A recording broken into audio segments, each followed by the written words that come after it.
I didn't see myself doing anything else. Like basketball is literally all I knew.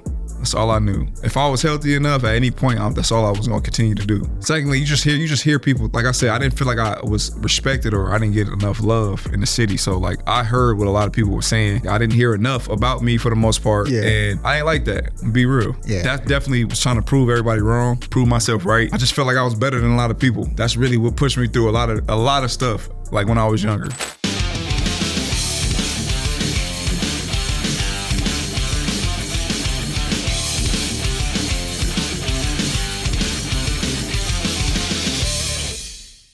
Welcome to Sin City Sports Talk. I'm your host, Roman Marquez. Today's guest, he's a Desert Pines High School graduate. He's played JUCO basketball. He's played with the Philadelphia 76ers, the Dallas Mavericks. He's been all around the world, and till this day, he's still playing. My guy, Pierre Jackson, Las Vegas legend. How you doing? Yes, sir, my boy. I'm happy to be here, bro. I'm doing good. Yeah, so let's just get started. Like, you took the long route as far as basketball. You started off in the JUCO route, and you got accepted into Baylor. You went off at Baylor, had your stint in the NBA. But let's get started. Like, how'd you even get to the JUCO? Well, yeah. So my high school career was, I played varsity for 3 years. I say around my junior year is when I think I start hearing from colleges, not like serious talks, but I start hearing from colleges, getting little letters here and there. And, once my senior year started, like I was one of the best players in the state, and that's kind of where it picked up a lot. I told you a little earlier off camera, like I didn't really go to school like earlier in high school, so I definitely had a bunch of credits to make up, and I didn't qualify to go to a Division I straight out of high school. So my AAU coach,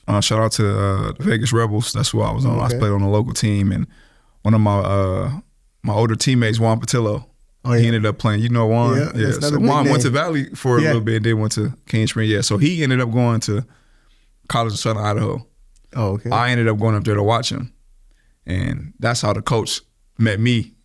So you got lucky, huh? Yeah, basically. So after my senior year, they reached out and ended up getting me to go to College of Southern Idaho.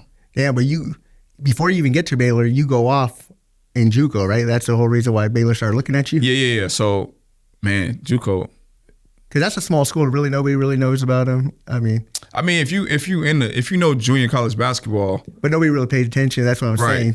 So look, let me try to give you an example. Like, if you don't know much about junior college basketball, then obviously it's not something you'll pick up. But if you're familiar, if you're a coach, you recruit, or you know anybody that went to junior college, CSI is like the most winningest junior college in the country. Damn. Yeah. Like Juan's team only lost one game. Oh yeah. So bringing you, they were just adding to it. Basically, so my freshman year. So at the end of my senior year, I shattered my elbow. In JUCO. In high school. Oh, in high school. Okay. So then I had to go to junior college. I had to get surgery. My freshman year, I came back early. I led the league in assists, but I didn't really get to be who I was. So I didn't really get recruited that hard at all. My sophomore year is when I turned everything around, and I was able to, my recruitment went through the roof for the most part, and we ended up winning. I won a national championship there. I ended up being the number one player in the country in JUCO, and once we won the national championship, that's when Baylor and every other school that I could think of reached out. Did you ever think you get to those bigger schools like Baylor or like? Nah, I'm gonna keep it real. I didn't think I was gonna go to college, bro. Cause the way you were in high school. I didn't think about it. I just was hooping, bro. Yeah. Reality, bro. I didn't watch NBA or college when I was in high school. I just watched in and1 and little stuff. I just watched LeBron, really. Oh, okay. Outside of LeBron, I didn't watch nothing. So you didn't really idolize your game after nobody except for LeBron. Nah.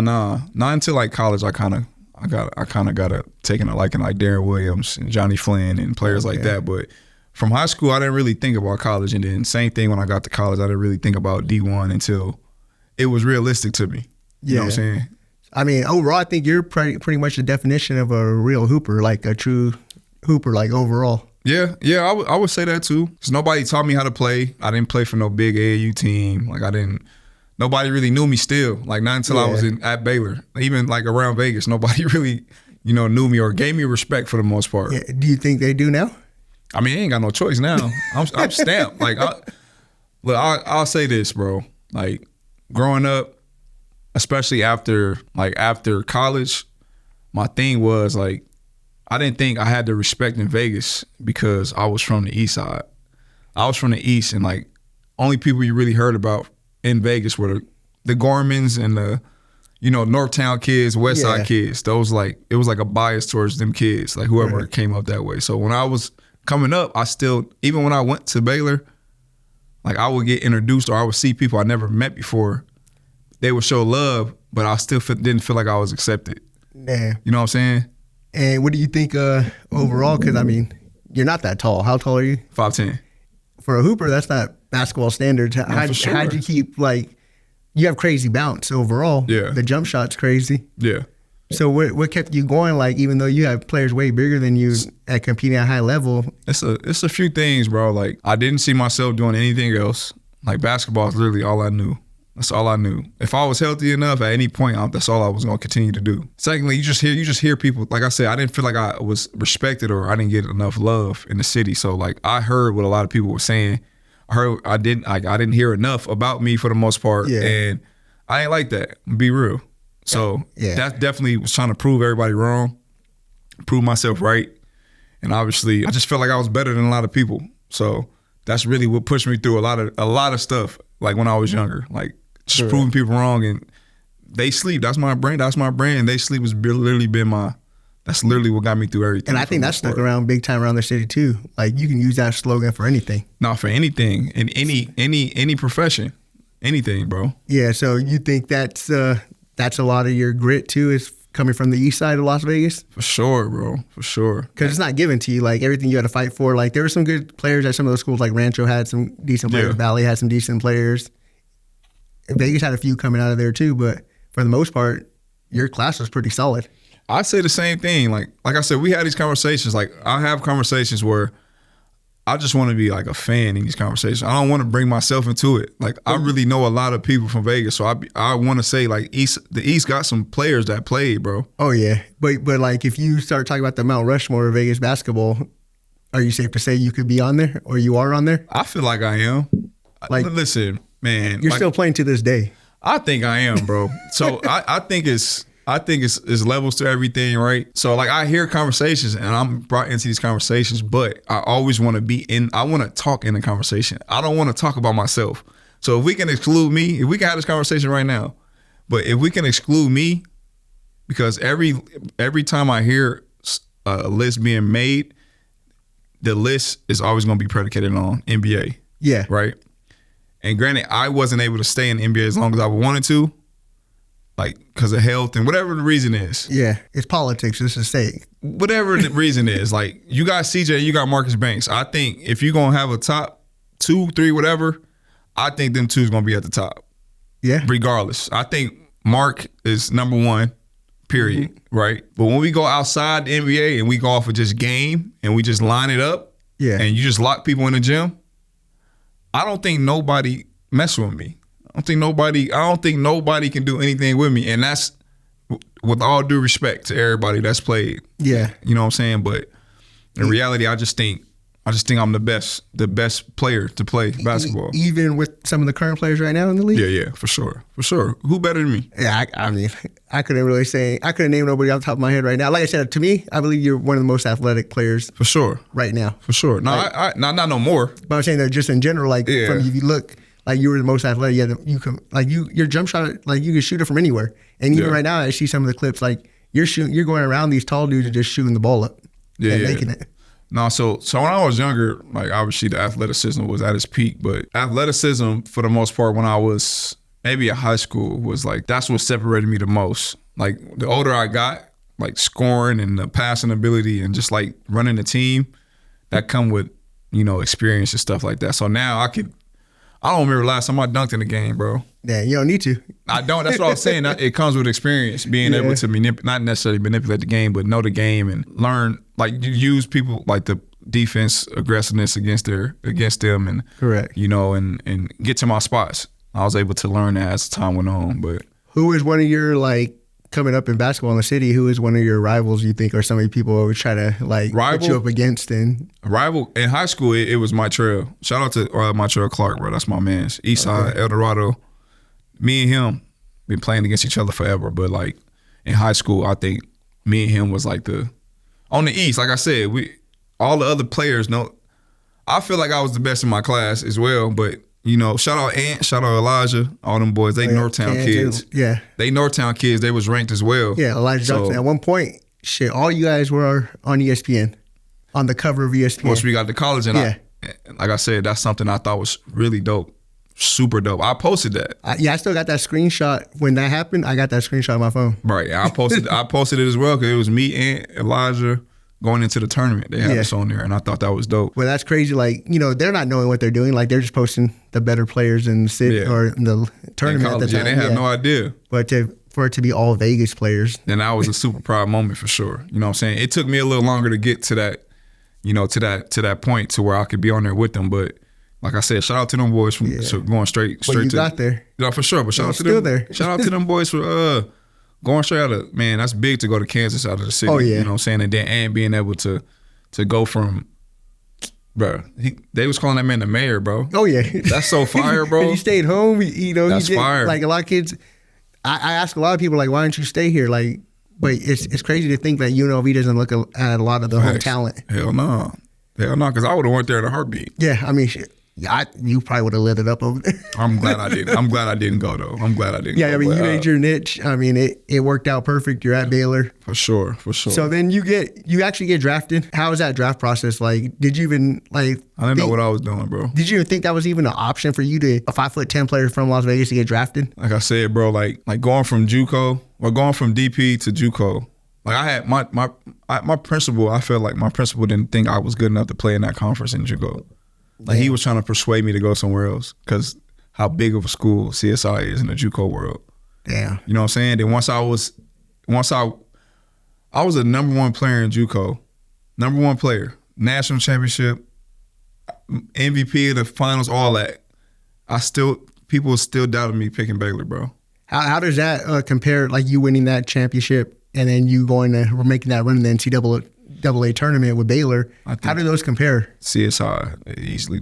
Is that one of the better experiences you had? The best? Easily, bro. Easily. I felt like I went through so much in that like 2 years, and like I said, I feel like people forgot about me. You know, especially in the city. Usually, though, you go JUCO. Let's be real. You are going to be forgotten about. Like people ain't paying attention. You're not a big school. Nobody sees you on TV. They're not worried about you. Exactly my point. So I feel like a lot of people forgot about me. So once I was able to go there and do my thing, like I really just shut up and grinded, bro. Like I ain't getting no haircuts, like none of that stuff. I was out there grinding, bro. And I was able to win the championship and be the best player in the country, bro. Out of how many schools? Yeah. To have all these schools calling for me, like that was like a surreal feeling, bro. And I definitely didn't think that could happen. So in high school, did you get a lot of letters and stuff or no? I mean, in high school, so like when you're younger, you don't know that like. Well, back then, anyways. You just see that like you're on a mailing list. Like you're just on a list of mail. Like if they don't send no handwritten letter with your name from the coach with the signature, then it don't really mean shit for real. Oh, okay. You know what I'm saying? We all would get letters from everybody. Like we'll get letters from the same school. You know what I'm saying? Then once I got to JUCO, when coaches would come in there, talk to you face to face, coach will tell you, they'll send letters with their signature with the ink still wet. Yeah. That's how you knew it was official. You know what I'm saying? So once you had that more surreal moment once you're in college, like now you got all these offers and stuff. Well, yeah. Since college is a whole different ballgame now. Like when I was at my second game in the finals, one coach from Baylor was there. A whole bunch of other coaches there, but one coach was there. Semifinals, 2 or 3 coaches were there. Finals, 5 coaches from Baylor was there. So did you know at that time they were actually looking like they wanted you? There for? No, but I'm saying you knew like I might go to Baylor. No, I ain't know that. I'm just saying I know why they here. Yeah. You know what I'm saying? I didn't even know of Baylor before this. Dang, that's crazy. I just seen how many coaches was there. I'm like, all right, cool. We win. So is that pushing you to go harder? No, not necessarily. I was just trying to celebrate for real. Because we got a tradition at CSI. Like we drive 24 hours back to Idaho from Kansas. So the whole ride, we had 7 players go D1, by the way. Shout out to all my CSI boys as well, too. 7 players go D1. But so they know the whole time they just calling us. Like coaches are getting calls for us. And mind you, UNLV calls for me while I'm on the bus. And I'm lit. Like I'm going crazy. I'm going crazy on the back of the bus.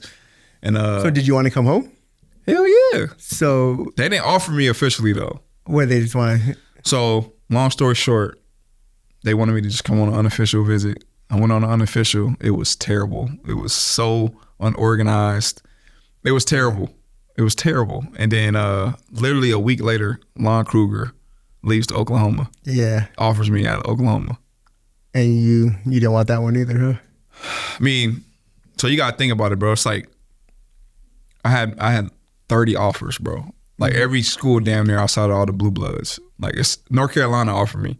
Yeah. I had North Carolina, USC, UCLA, Tennessee, San Diego State. You had a lot of West Coast schools, like I had some good schools, bro. But and Creighton was the long. That's where P. Allen went to. That's right? where P. Allen went to. So I'll get into that actually. So P. Allen's my favorite player to ever come out of Vegas too. Oh yeah, he did it. He's the GOAT for me. I love P. Allen. He's fire. I thought he was a celebrity when I was in high school. Yeah, they had him up there. Yeah. So Creighton was the only school to recruit me my whole sophomore year, and so I went on a visit to Creighton, and then I went on a visit to Baylor same weekend. And I went there, and they asked me about P. Allen. They didn't say anything good. I didn't like that. I know he was doing his thing out there, but they didn't say anything good, so I kind of cut it short. And the head coach there made me so uncomfortable. When we went to eat at his house, I was so uncomfortable. He was like trying to force me to eat some stuff I did not want to eat, like escargot or something. All right, so snail. Doug McDermott. Okay. So Doug McDermott, his dad was the coach, and Doug was there. Like we was at his house, and he was like, "Dad, come on." He doesn't want it. Like he was like he seen how uncomfortable I was, and then it was just super gray, rainy. Next day I go to Baylor, bro. 95 degrees. The building, the gym is perfect condition.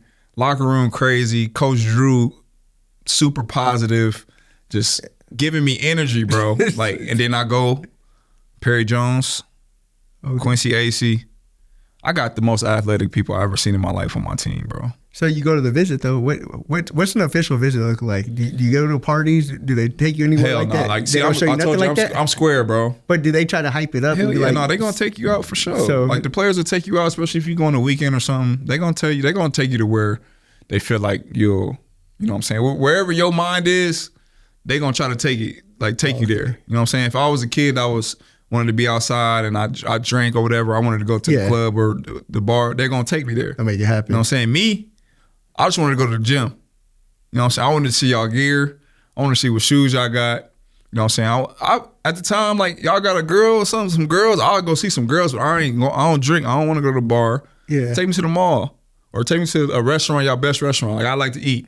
Oh, okay. You know what I'm saying? So I like to hoop. So immediately we got to hoop, bro. And I was playing with, Perry Jones was top 3 pick at that time. All I had to do was see him dunk. He did a crazy, bro, he's 6'10", 6'11", handle, bounce, just as fast as me. Like he was like me in the 6'11". Yeah. And he did some, boom, dunked it crazy. I went crazy. Everybody was like calm. I went crazy. After that, me and my AU coach at the hotel, I said, bro, it's over. That's where you chose. I said, bro, it's over. I had Oklahoma the next week, but after I had Perry, I had Brady Heslip, best shooter I ever seen in my life, shooting from half court. My visit, I'm like, bro, it's easy money. Yeah. And the point guard the year before didn't have a good year, so I was like, it only makes sense. Yeah, so you basically fit into their system right away. Good. I mean, I don't know if I fit, but I know it was a spot for me to, if I was good enough. You know what I'm saying? If I was good enough to take it, then it was mine. That seems like a lot of the Vegas dudes' mentality is like, there wasn't one, but I made it. I mean, for the most part, like I said, like the point guard played bad, and all I can do is come in here and play bad too, or I can play really good. Yeah, that's just how I viewed it. And I got NBA players on my team. Yeah, so they should make my job a lot easier. So what? So you get drafted. Like, what's that experience like? Were you over there, or you were at home? You get drafted, or where were you at when you got drafted? I stayed. So I was. Yeah, a draft party. Yeah, so I was from like middle first to like early second. That's where my drafts. That's where I was projected. Yeah, and I ended up getting hurt in a pre-draft workout, like a little minor injury, and I got red flagged. I didn't know this, so I got red flagged like the day before the draft or whatever, and I ended up slipping. So my projection was middle first, early second. Once I got red flag, I just, I ain't know until the day before, so I slipped. I had the draft party. I would like to be at the draft, but you know what I'm saying? I wasn't in the green room, so it didn't matter. Yeah. But you had cameras and stuff at the house and stuff when it happened? I just had my boy recording. One of my boys. So did ESPN or nobody hopped on with you as soon as you guys No. Like I said, I was projected where I was projected, so I wasn't like a primetime player they really cared about, you know what I'm saying? So I had somebody, my guy, record, and it was dope though, bro. Unfortunately, like I seen a lot of players that I thought was better than go before me. Yeah. So I was frustrated. I left the room. I went down to the casino, just sat in the casino pissed. Like, oh damn. What casino were you at? Huh? What casino were you the at? Rio. Oh, okay. Yeah, I was in there mad as hell downstairs. I felt like I was about to cry. I was that mad. And then my agent called me like, hey, I was about to get picked. So that's when I rushed upstairs. I got picked over commercial. Dang. Yeah. I mean, like I said, like looking back at it, you got drafted. It kind of sucks. But at the time, I sat there and waited. And then they came back and he was like, while we were on break, and they showed my highlights. And that's kind of when all the emotions hit. You know what I'm saying? Did you know who was picking you up as soon as, or you just knew Pelicans. Yeah, I knew. Oh, okay. I knew I was in the trade with Drew Holiday. Oh, okay. Philly was picking me, and they traded me and Drew to New Orleans. And they traded for the pick for Nerlens OL. Okay, but then you never even played with New Orleans at all, no, right? That's another story, man. So what happened with that situation? Was it just a money thing, or no? So at the time I didn't know why, right? But the year before that, I was going to enter the draft, my junior year. I didn't get enough. I didn't really know what I was doing. So like, I didn't go through the agent process and none of that stuff. So back then, you couldn't enter the draft and then hop out like after the deadline. You couldn't do that like you can now. But so I put my name in and I ended up taking out like soon because I didn't know what I was doing for the most part. And yes, but I was gonna get picked around the same spot. I got picked after my senior year, like 40 in the 40s. I was gonna get picked my junior year if I came out. With the Pelicans though, the GM really wanted me. Like the GM wanted to pick me, the head coach didn't. Damn. So the GM made this pick. So once I go to summer league, I'm not fully healthy, but I play okay. And they send me overseas immediately. Like Pelicans sent me right overseas. I didn't even get a chance. To send you to who though? Like who? They had an affiliate team or something? No, hell, they didn't have affiliate. They didn't have none of that. Just Tony Parker was a friend of the GM, and that was Tony Parker's team. I went. Wow. I hated it, and I came home, and that's when I played in the G League, the D League at the time, and I averaged 30 as a rookie, and no other team could bring me up but the Pelicans, and they never did. So that was the whole dilemma in between that why. That's the reason why you weren't really getting the shot. Yeah, so my rookie year, I was playing maybe the best basketball of my career, averaging 30 as a rookie, and yeah, Drew Holiday broke his leg and everything. They didn't even call me to bring me up, nothing. They had a bunch of guards, I mind you, but they didn't even try. So that at the trade deadline, I tried to get my rights traded. They didn't trade me, so I needed money. I had a kid on the way. Like, you ain't making no money in the D League. Yeah. So I had to go overseas again. I went back overseas to like a EuroLeague team though. And then once I came back, I went to New Orleans for like 2 or 3 weeks to work out, and coach didn't mess. Monty Williams didn't like me. I don't know why. Damn, but you're doing everything you can as a basketball player. Of course, I'm being early. Like, I'm coming early, like reaching out, saying hi, all that. Like, he doing his best. I feel like he was just trying hard to like be an asshole. Yeah. Like, not even acknowledging me and stuff like that. You know what I'm saying? Like, I was trying my hardest not to be like, man, I don't give a fuck. Like, I was trying my hardest not to be on that. You know what I'm saying? But I just went every day. Like, I was with AD a lot just because he was the guy. I played against him, you know what I'm saying, the year before in the tournament. He knew, we knew each other because we played against each other. Yeah. Respect was there. And I was with him. I was trying to be with him the whole time, and I was, but it just didn't work out. I ended up getting traded that next summer back to Philly. Yeah, and then you go with that dilemma with Philly, and then you get injured. Yeah, so it wasn't really no dilemma with Philly. I just got hurt. Yeah, but then they were cool about the whole surgery. They ended up paying for your whole surgery, right? Or your rehab and everything? No, Philly was. No? No, you're right. I'm just saying, that was a great experience with them. Because they could have literally just cut ties and been good. Yeah. He's on his own. Yeah. So I think, too, I think at the time that was just like a small investment for them because I was playing so well. Yeah. I was playing so well. And I probably would have been a starting point guard that year if I wouldn't have torn my Achilles, but I was playing so well. I scored like 7 straight in like a minute before I tore my Achilles. So I think they saw something there and they just wanted to, obviously, you know, I was a good kid. So I think they just wanted to do their part and do that, which was greatly appreciated because I needed it. Yeah. You know what I'm saying? And I did my absolute most to get back. I got back really fast. So there's a lot after that too that nobody really knows about as well. Yeah, but what happened with that? Because like if they did all that and then all of a sudden they don't even let you play. Yeah, no. So after my Achilles, I got cleared. Like, so I was dunking again for like 4 or 5 months after surgery, which is Achilles of. injury? Yeah, it was unheard of. Like they was like, what the hell? Like relax. I was making them nervous type because I was trying to play that year. Yeah. But they was like, we not clearing you to after 9 months anyway. So calm down. Do whatever you want. Not whatever. Like chill out. Stop jumping and all that shit. You're doing too much basically. Okay. So I chilled out, but right after I got cleared, I ramped it back up because I'm a kid still. I'm 23, 24. Yeah. I ramped it up, and like a month after that, I tore my groin. Oh shit! Like right after I got cleared, maybe 2 months. I got cleared in like April. I tore it. Oh, a month. I tore it like May, the end of May. Damn. Like right before summer league was coming around. And at that point, are you thinking like, man, when's it gonna stop? I didn't think it was that serious. It's just a groin injury. I just thought, you know what I'm saying? Like I tweak something out, I'll shake it off, and then like a month or two went by. I'm like, bro, I can't move. So I finally told them. Like they didn't even know. No, I told them right before the draft, like something going on. I ended up seeing a groin specialist. I tore it completely. They like, listen, your situation is we just got your rights basically for the most part. You gotta play summer league, earn the spot. Like you gotta earn the spot basically. I played summer league with a torn groin. Damn. But even with summer league, when you went off, like nobody noticed. That's what I'm saying. That should be like no brainer. Like, okay, we're picking them up. Like, what do you think? It's not necessarily. I'm hurt though. That's why they like, we ain't gonna sign you like to no super. You keep getting hurt basically. It's like their spiel about it. I'm like, I understand. So, but I played with a torn groin. I took a steroid shot. The steroid shot didn't kick in until like after the third game. So I'm playing in pain. Damn. Like, yeah, bro, it was terrible. Like it was terrible. That's a long time. Yeah, bro. So I thugged it out and I played and I earned the contract. It's not guaranteed. So what is that? A lot of players don't know that. What's a non-guaranteed to a partial? Like how does that work? I signed a partial. Like the back end might be guaranteed if you make it. So like my first year, I had to make it past training camp, and then I had to make it past January 10th deadline. Okay. So my surgery, I had it in July. I was supposed to be healthy by training camp. Okay. So I wasn't healthy by training camp. So I still was there. So I was the last cut.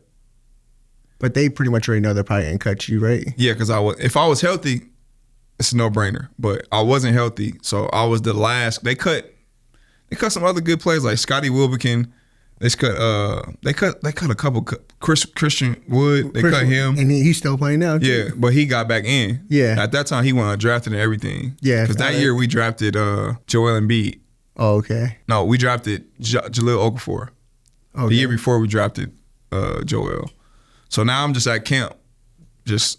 You know what I'm saying? I ain't really knowing the specifics of a partially guaranteed contract at the time. So is it like partial just means like if you make it past this point, we'll sign you. If you don't, then that next year it still might be another like partial guarantee in that too. It but throughout that time, are they still have the rights to you? I mean, once you cut, it's over with. Oh, so it doesn't even matter at that point. So yeah, I ended up being the last cut, and I had to end up rehabbing the rest of that year.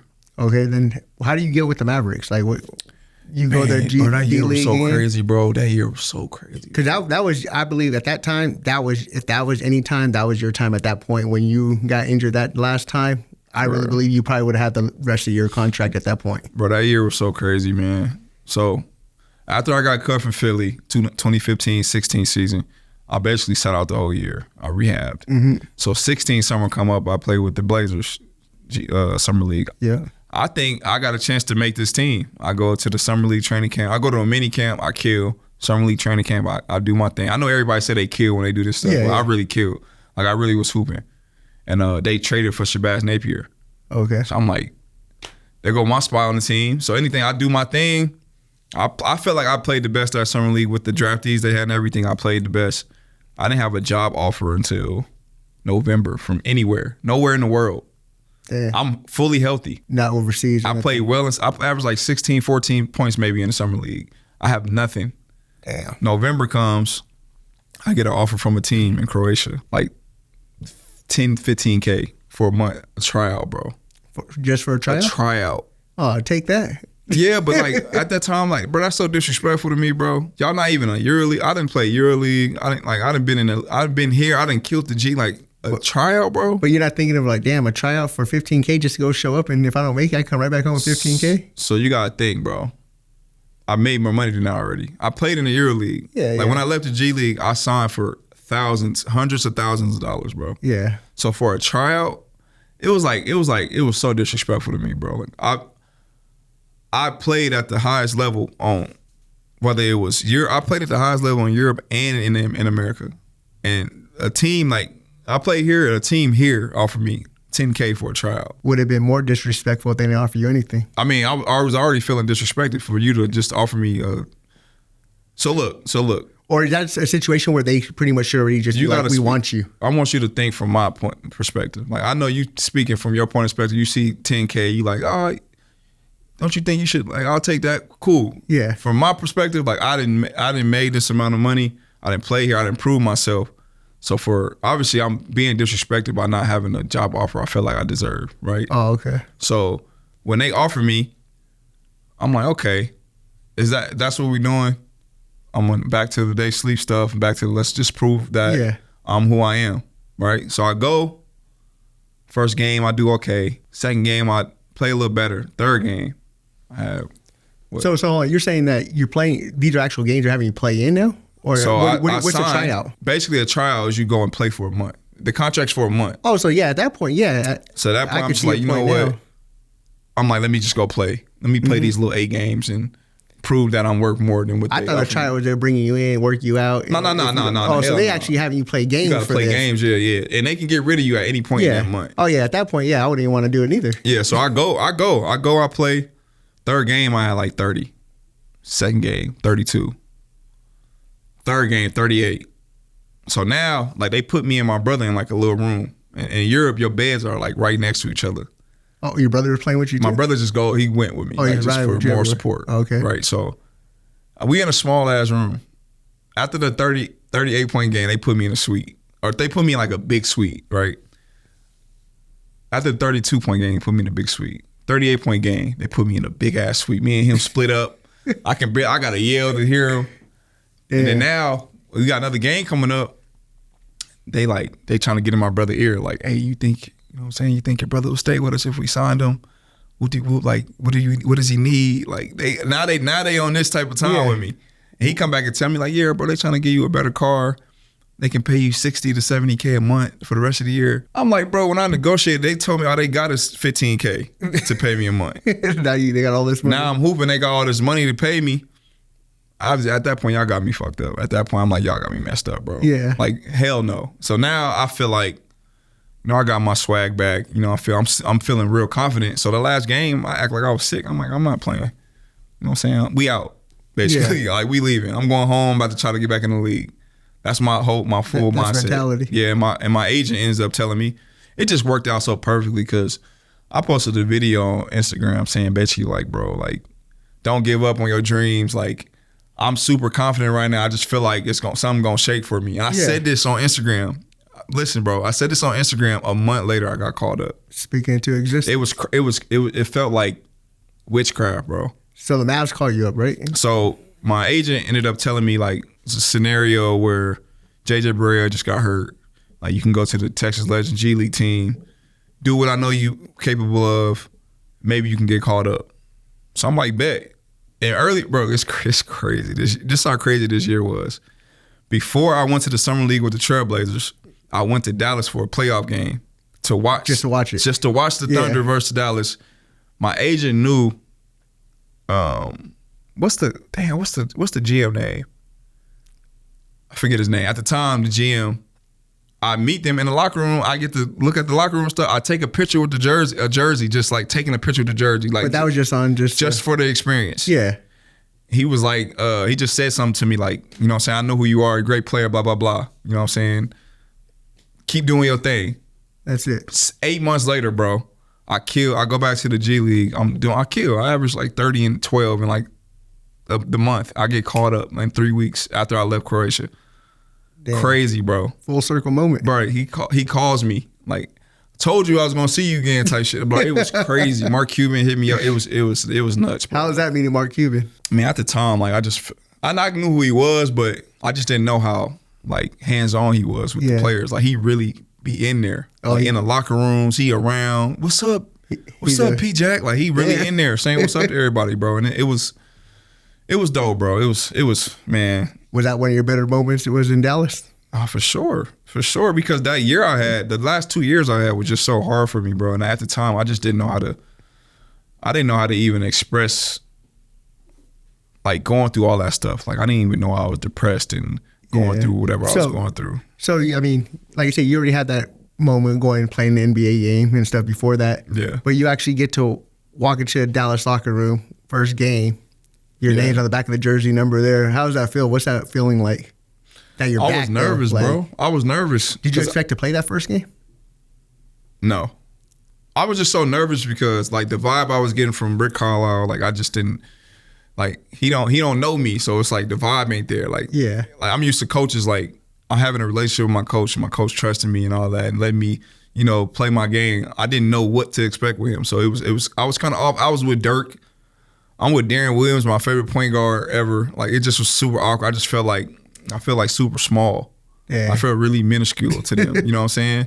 And I didn't have no place on the team. You know what I'm saying? So I was nervous as hell, but I was super lit. Were they just pretty much having you there at that time just to fill a spot? For sure.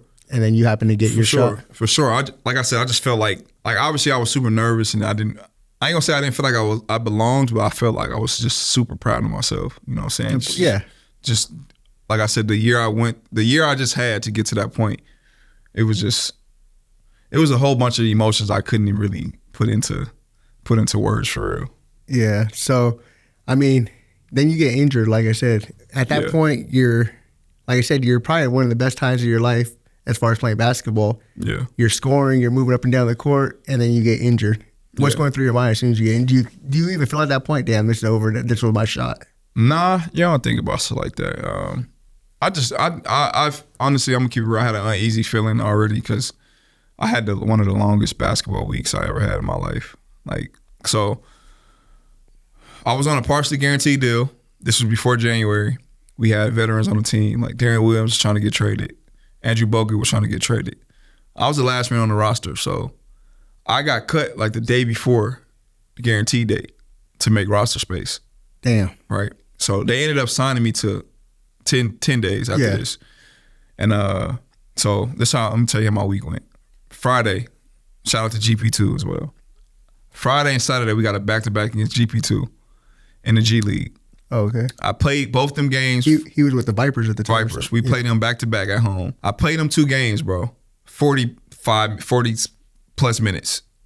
I played great, though. I killed. Sunday, I get called up. Sunday, I practiced with Andrew Bogut. He was hurt, so he got to show teams he's healthy now. Oh, okay. So he can get traded. I'm a young guy, so we practice, and then after practice, we have another practice with all the young guys and Bogues. Like, so we just going super hard. Like, it's way too hard, bro. Yeah. So we doing a bunch of full court stuff, and coach like stops. Practice like, hey, you guys are young. You guys can dunk, right? So why the hell aren't you guys dunking? So now we running full speed, trying to dunk in the drills. After that, I'm tired as hell. We got a game the next day. Yeah. D-Will, like I said, D-Will, he don't want to be there, basically. I've never seen this before. I didn't know how the business worked. Like, he don't want to be there. Yeah. Some games he'll kill, and some games you can just tell he not there. So he, like, acts like he gets hurt. He hurts his toe. He walks to the end of the bench. He gives me the nudge, like, basically, like, get ready to play. Damn. Monday, we playing the game against the Knicks. I get in the game. I play 20 minutes. 10-5, I have a good game. The next day, practice again, right? Then we play against the Lakers. I play 20-something minutes again, I have a good game. We win by 56 points. That same night, we got a back-to-back.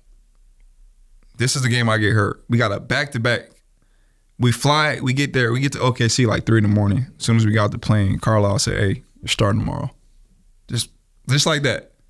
Damn. So now I'm up till 6 a.m, bro, like, what the fuck? You're hyped. I'm bro, like I said, I'm hyped, nervous. Texting everybody. I got Russell Westbrook, bro. Yeah. I got 2016 Russell Westbrook. Shoot. I'm just in there like, bro, what the hell? And mind you, I'm tired as hell. Friday, Saturday, Sunday, Monday, Tuesday. Now we on Wednesday. I'm exhausted. Every day you went at it. Bro, I had a game every day for real. Yeah. So now my legs is cooked. I'm just sitting there like, damn. All right, man. Let's But this is what you waited for. Yeah, let's see. Let's do it. Honestly, I'm not complaining. I'm like, let's do it. So I go, get ready for the game, man, and the nerves. I ain't never been this nervous ever in my life about a basketball game, bro. Like I did everything, my pregame ritual, and we lined up. I've never been intimidated by a player either until this day. We lined up, everybody ready for the tip. Russ come out late. He run out, and he just like scream like Goku, bro, Super Saiyan, and he runs full speed to the basket and like smacks the basket, hits his head on the basket, runs, look at the crowd, let's go, and then sprints back and just stand behind the thing, just looking straight ahead. I'm like, in my head, I'm like, what the hell was that? Yeah, I'm nervous as hell, but once it got tipped off, bro, I was straight, man. I had like 9 and 4 or something like that in like 12 minutes, something like that. I had a really good game until I got hurt, bro. I mean, downhill. At the time, I just thought it was a cramp.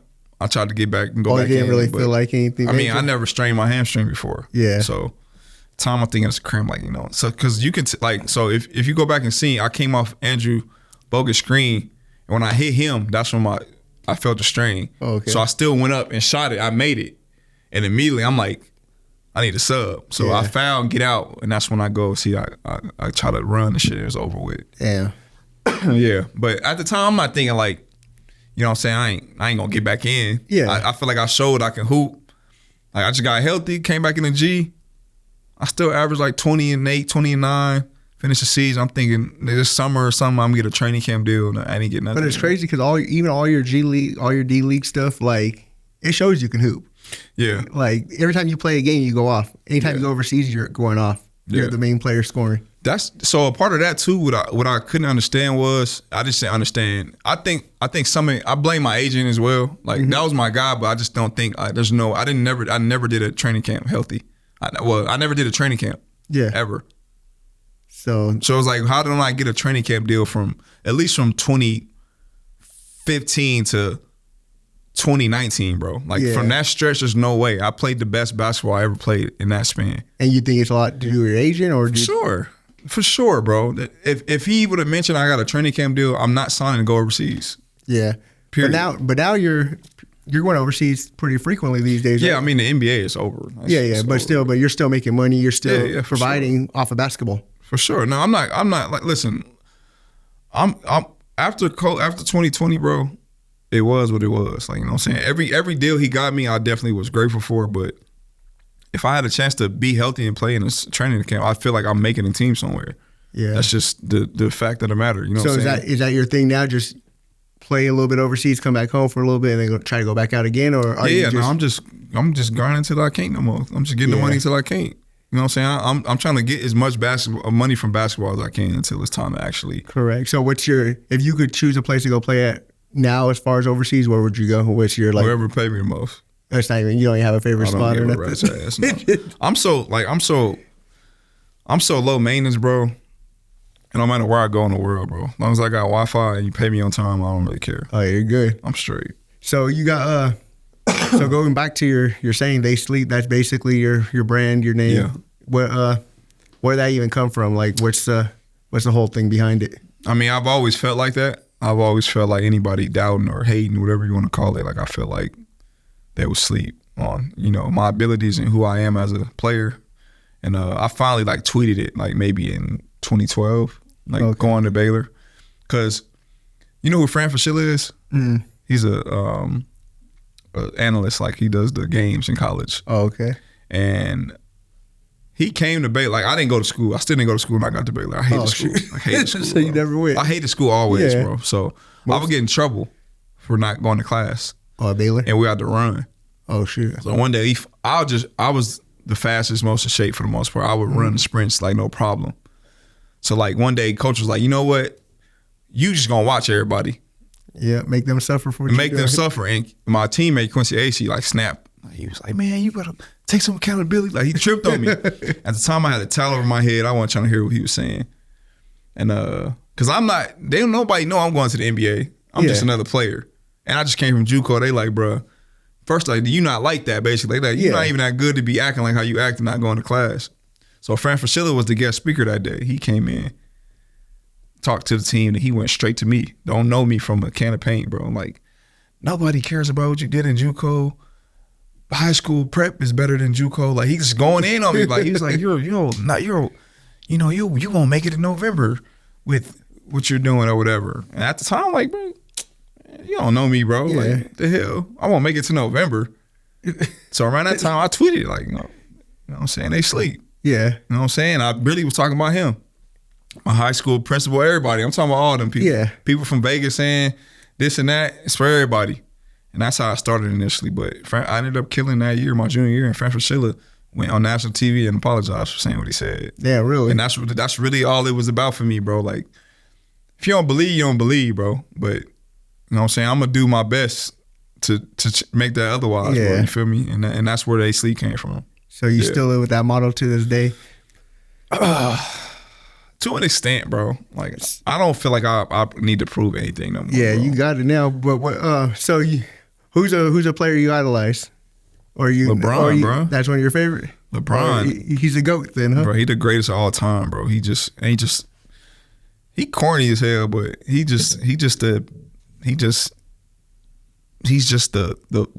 damn, he is what you strive to be as a player. And, like, obviously from what we know as a person, a husband or whatever, a family man, that's what you see.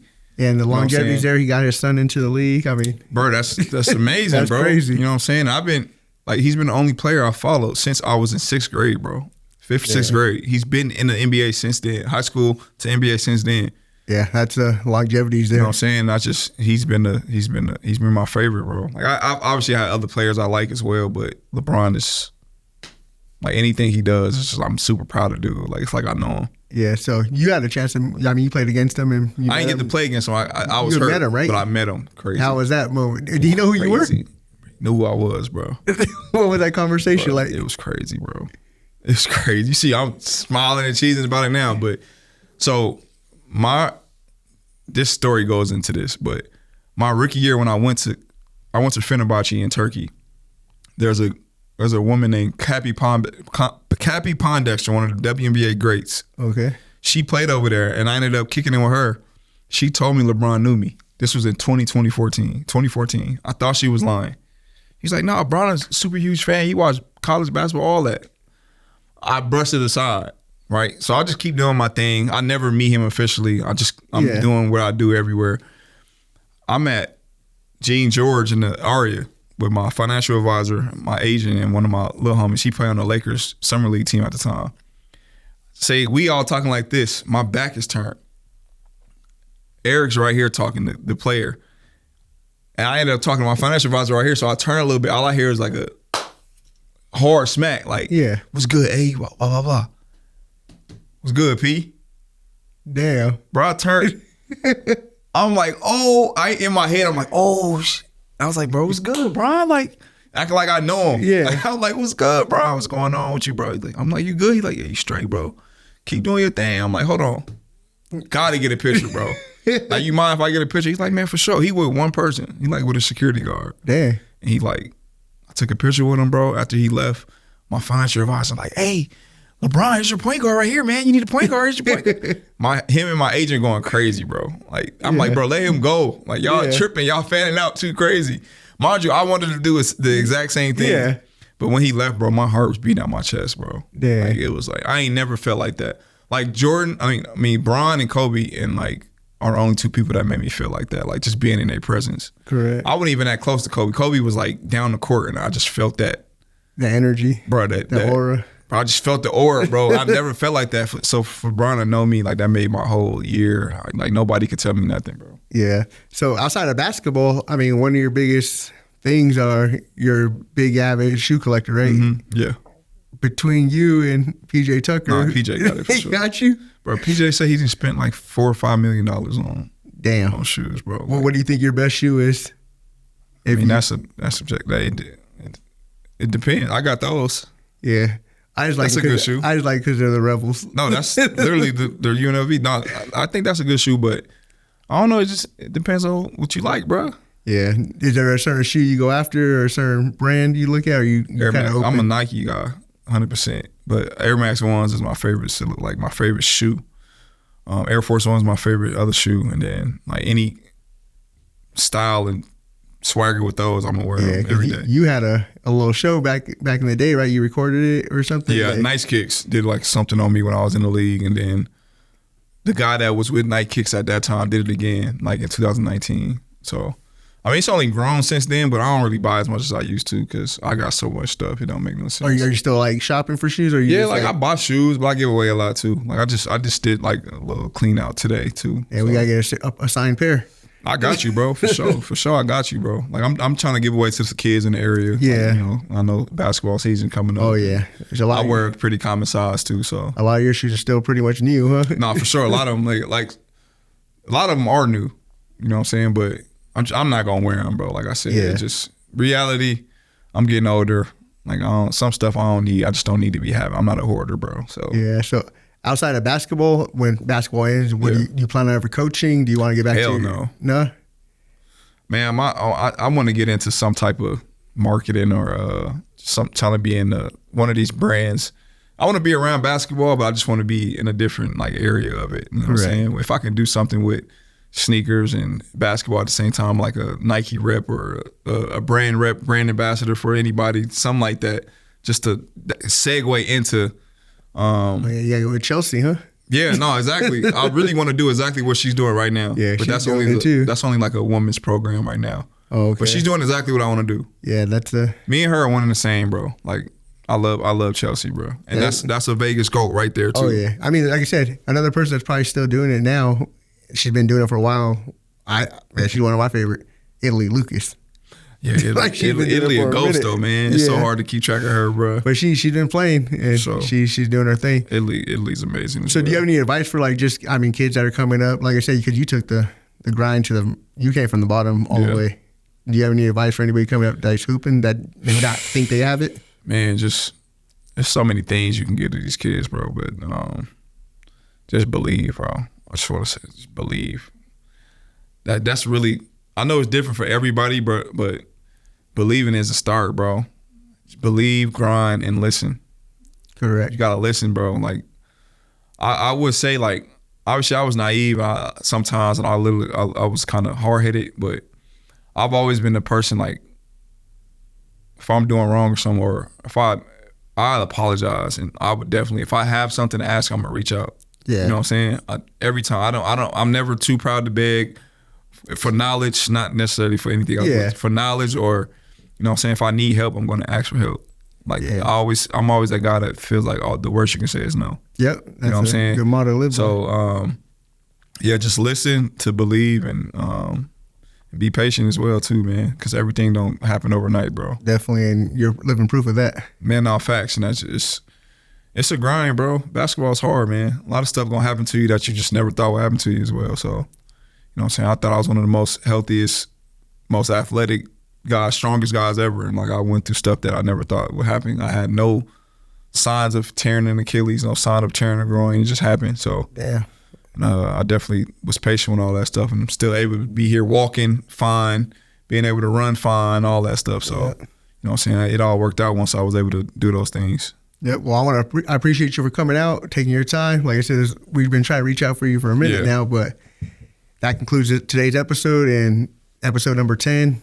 And I just want to thank you for being one of the bricks of the city that's been putting on. Like you're the reason why like we're getting all these sports towns. Like we're getting all the baseball team, the football team. Like you're part of that little brick that's been putting on for Vegas over time. I appreciate that, bro. Thanks for having me, bro. This means a lot to me, bro. Yep, but thank you. Thank you, brother. My boy. Yes, sir, gang.